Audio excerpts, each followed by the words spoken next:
Well, if you take a look at a large number of contactee accounts and abduction accounts that are dripping with spiritual valence, you'll see quite frequently that the earthling says, they had eyes that just kind of looked right into my soul. Or Pharaoh Angelucci and some others say, I think the space person knows me better than I know myself. Where does that come from? It comes from St. Augustine's Book of the Confessions. God knows me better than I know myself. So the spacelings are picking up this kind of spiritual or religious valence. Perfection. I think it's fabulous that Carl Jung, the great psychoanalyst, wrote a book on the UFO phenomenon called Flying Saucers, Myth of Things Seen in the Sky. And Jung, who is very concerned about archetypes, says that the circle is an archetype of perfection. That's why you see halos over the heads of saints in medieval art. And many flying saucers are circular in shape. Actually, not all of them. There are actually quite a variety of shapes, but very often they're circular, they're glowing as if they have their own light, not reflecting light. And there could be the connotation of perfection. Dick Jackson said as he walked through the doorway, I felt vacuum clean. Well, what it was experiencing was a rite of purification, classic religious rite. For Christians, it's baptism. If you go to the Oracle of Delphi and you walk up to where the oracle is, you pass by pools where you can wash yourself and clean yourself before you enter the domain of the sacred. There is a sense of perfection built right. Dick Jackson's not religious, right? He doesn't know that he was just baptized. It's a vacuum cleaning. So by 1968, the government was fed up. It had had enough. It wanted out from under this UFO thing. And by 1968, it was getting really good, developing all of the skills one needs to manipulate and control. Those skills were being honed in the fires of the Soviet threat and being applied to the other issue, the ET issue, which is logical. It was a 2-for-1, except that the ET issue was hidden. It's all right. So they came up with a brilliant plan. And let me tell you, I've always stated, the truth embargo is absolutely brilliant.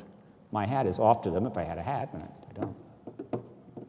So in 1968, here's what they did. This is primo, all right?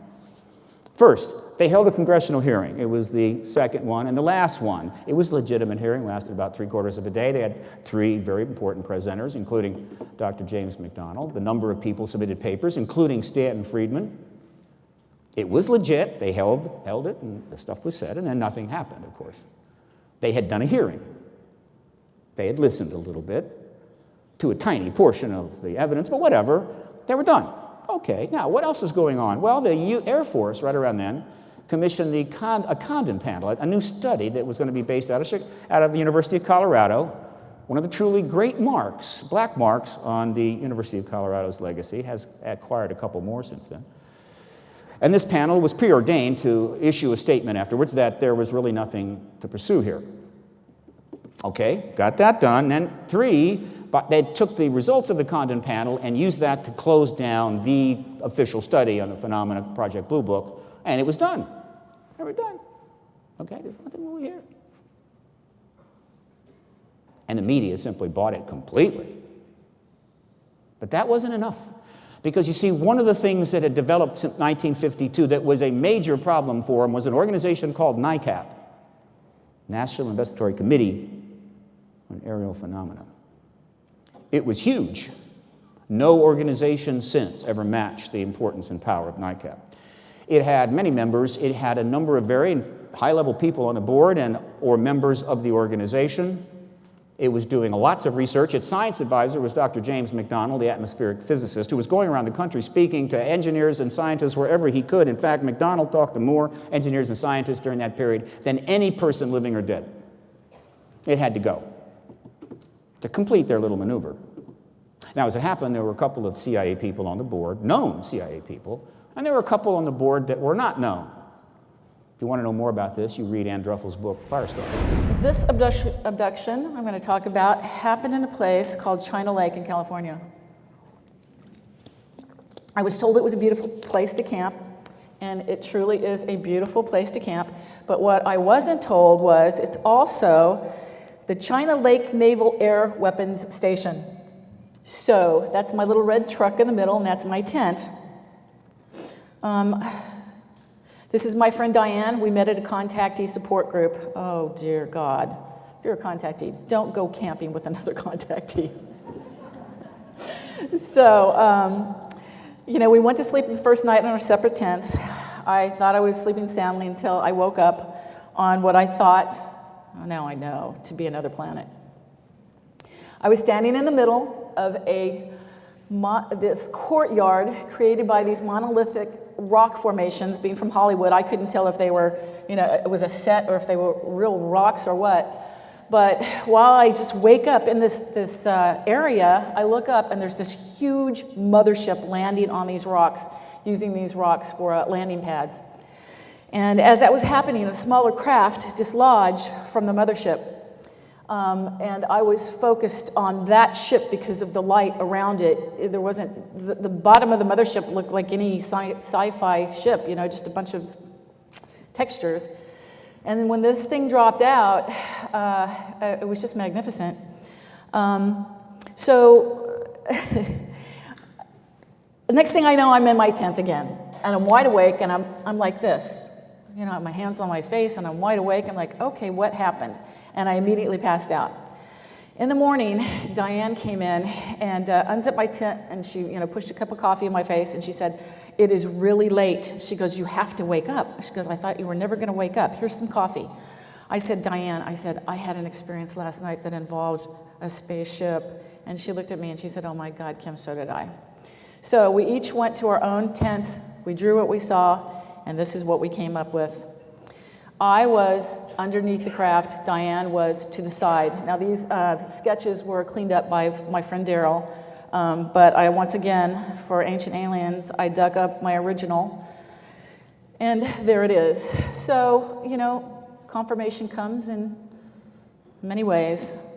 I'm just sorry I didn't keep a copy of Diane's original sketch. Maybe one day I'll find her again. The shaman, like the owl, and like the UFO, and like the abductee, can play the role of messenger, can be delivering a message back from some other realm.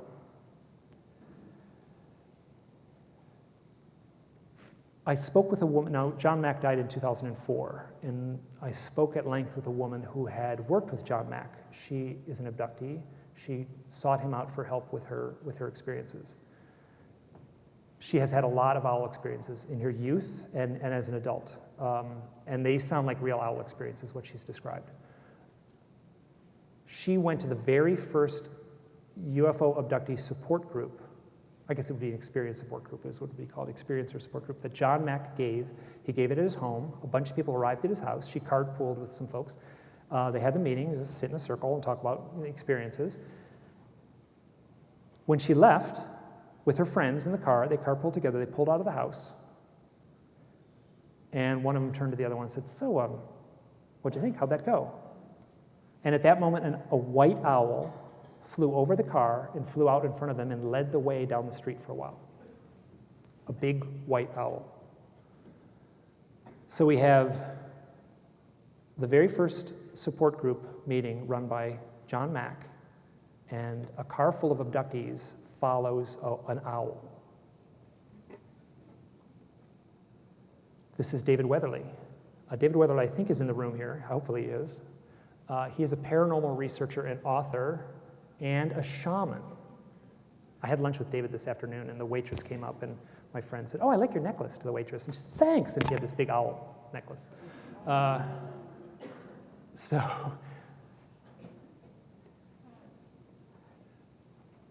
I spoke with him last year, and he said, "Oh, I've got an owl story for you."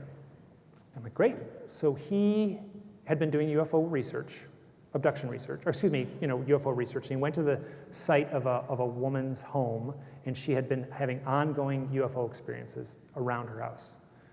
And he pulls into her front of her house. He's in his truck. He's got a voice recorder. He's going to conduct an interview, and he's looking down at the voice recorder to put in. That was loud, wasn't it, when I did that? He's looking down into his voice recorder to put in new batteries. And as he's looking down, there's this audible thud on the car, and the car actually dips a little bit. And he looks up, and there's a great horned owl standing on his hood, staring at him. Now, this is a shaman interacting with an owl at the home where people are reporting ongoing UFO contact experience. Okay, so now jump back for a moment when I was talking about history, right? The history of where World War II, we really had this sudden increase. In the 1930s and 40s is when this first happened to our planet. That's when you first had incandescent lighting on all your major cities. So any civilization out there that was just 20 or 30 years more advanced than us is going to know that we're here. Now, could they come here? No, I don't think so, because 20 to 30 years more advanced than us, there's no way they could get here in any reasonable time period, just like we can't go anywhere that's 4, 5, 6 light years away, let alone 100 light years away. But how about a civilization 300 years more advanced than us? Or a civilization thousands of years more advanced than us? Do we believe that we are so unique that just because we don't know how to do it, a civilization hundreds of years more advanced than us doesn't know how to do it? And let me say this. If UFOs are extraterrestrial, they are at least hundreds of years more advanced than us. And a technology that's hundreds of years more advanced than us, to us, is magic. What you would see would be magic. You would not be able to explain it. An Air Force would not have any hope of trying to understand what is this phenomenon. All they could do is what we've done. Doesn't seem to be a threat to national security. I can't figure out what it is. Don't bother me about it. The only hope we would have at all is if our top scientists were to investigate it. But that's not happening because of the stigma that goes with the UFO topic.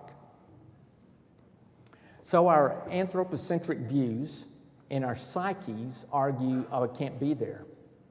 Think about the SETI guys I mentioned a minute ago. The SETI guys readily admit that intelligent life exists out there. You could ask Seth Shostak, Seth, is there intelligent life out in our galaxy? He would answer yes. You could ask Seth, well, is there intelligent life hundreds of years more advanced than us? He would probably say, most likely. But then when you ask Seth, could they come here? You would get a pause, a little grumbling. No. Physics says they can't get here. Takes 10 light years, speed of light, 10 light years, they can't be here. Doesn't that sound a little anthropocentric? Doesn't it seem like we're putting ourselves at the center again?